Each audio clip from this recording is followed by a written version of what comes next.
mga ka-YouTube, andito kami ngayon sa probinsya ng Alaminos at Plantation. makikita nyo sa video na ito ang sandamakmak na puno Mahogany. and we call it mahogany. So mga tinanim to ng tatay at nanay ko. So wala, ang tatay ko matagal lang patay, 2006. Tira ng nanay ko. So nanay ko na lang on beside. So as you can see, ito yung pinaka property ng aking nanay. So yung bahay namin nandoon sa pinaka dulo. So ang size ng lupa na ito is 25,000 square meters. So medyo malaki-laki ito kung ikukumpara mo sa typical house, kasi meron talagang taniman ng puno at bakanting lote pa sa likod. So papunta kami dito ngayon sa pinakadulo.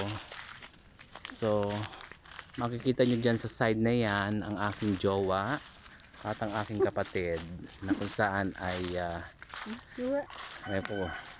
balak ata maglagay ng kubo-kubo. So ito makikita mo ang pinakamalaking puno so far. Yan dyan, napakaganda ng lugar na ito, relaxing. So ito naman makikita mo is tinanim naman ng pamangking ko na si Bender. Ano ito, Mader? Kamuting kahoy. Kamuting kahoy. So hindi pa Kasaba. na-harvest. Kasaba they call it. So iniwan ko na muna siya dito as I'm going to explore a bit of this puno. Ang mahogany trees na ito ay itineo way back siguro mga 2 decades ago. So 20 years. So marami talaga. Kaya ito itinanim mainly because ang pinakadulo nito dun sa harapan is ilog na. So para ma-avoid ang erosion ng lupa, taniman mo ngayon at tadtarin mo ng puno para nang sa ganun kumapit ang lupa at hindi anurin ng tubig. So napakarami nito. In fact may mga naputol na rin kami dito at meron na rin nag-attempt, o hindi lang nag-attempt, may pumutol na rin na tagalikod. So yun na lang namin yun, we'll just have to let it go. So eto, so far dito ko sa pinaka middle ng MT. So 360 degrees ako. Ito ngayon so far ang pinaka view sa gitna ng mahogany plantation ng aking ama. So feel free to explore as I'm going forward to this place. So far it's been quite a while na nakabisita ako dito kasi dahil na rin sa pandemic. So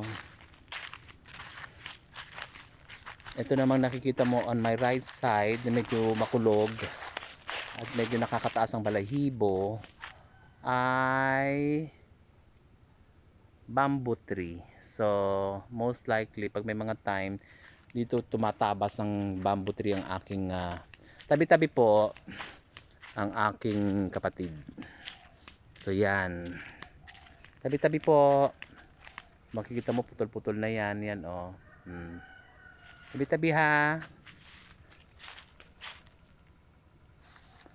Wala ko nakita, karot.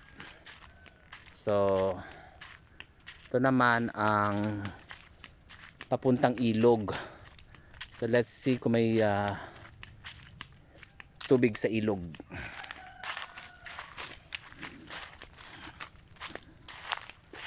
There you go. So as I'm about to zoom, yan ang ilog. Medyo may kalaliman ng konti yan sa gitna, but I did not attempt to make ligo-ligo kasi mahirap na kasi sabi nila may humihila daw dyan. So never mind, na akong plano. So yan ang ilog. So one reason kaya nagtatanim ng puno dito is to avoid erosion ng lupa, kasi makikita mo yan, oh, medyo pababa na dito. So pag umaakit ang tubig dito, ang tendency kinukuha ng tubig ang lupa, so nawawash out yung lupa dito, nababawasan. So makikita mo yan, oh, kita mo dito yan, oh, yan ay pababa papunta doon. So far talagang medyo critical, kaya my parents did was to plant mahogany trees para in the future ang lupa hindi kainin at sipsipin lang ng puno ang tubig. So marami ito, more than 1,000 siguro ito for sure, hindi ko na mabilang. At malalaki na talaga yung iba dito, pwede nga pambahay. At take note, ang mahogany is one of the first class na kahoy pang muebles, pang aparador. So on my left side naman is again another bamboo. So pwedeng pagpagawa ng mga cabinets, upuan, higaan. Actually recently gumawa yung kapatid ko ng higaan na naging beneficial kasi nagamit ng pamangking ko, ng mga apo. Yung mayroon ako mga 3 makukulit na chikiting, yun ang gumamit. So effective naman ang mga bamboo na yan. So this is it. So I'm going back again to where I started dun sa harapan. But ito na yung pinaka last glimpse na lang so far ng view dito sa property namin sa pinakadulo.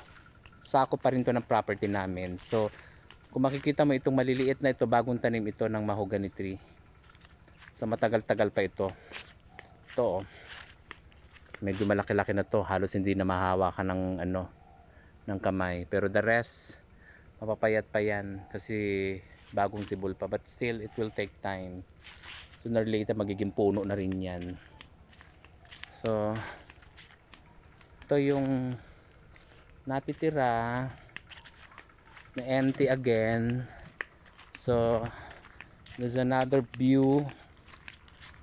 See, on my front is another bamboo trees.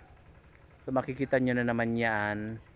Yan yung pinaka source of namin pag magpapatayo ka ng mga cabinets, papatayo ka ng upuan, yung gazebo ko doon tinabas yung mga bamboo dyan, dito galing.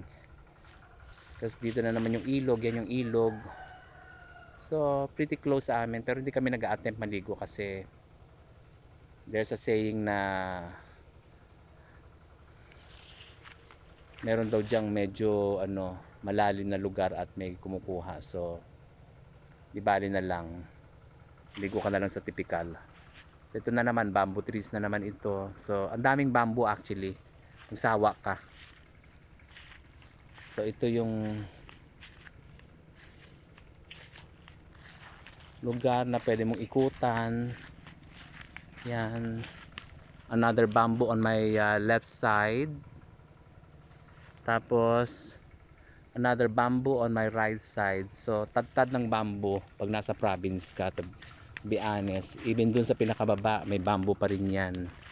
So part pa rin ng property ng magulang ko ito. So ito mga mahogany trees yan. So going inside kung saan tayo galing yan. So ito na yung pinaka facade ng mango trees. So makikita mo yung aking jowa doon at ang aking mudra. So yan na yan siguro ang pinaka yan facade ng aking mahogany plantations. See, beautiful, isn't it? So mga ka-vlogger, if you like this video, please like and comment below and subscribe to my channel at Rene Manlalakbay.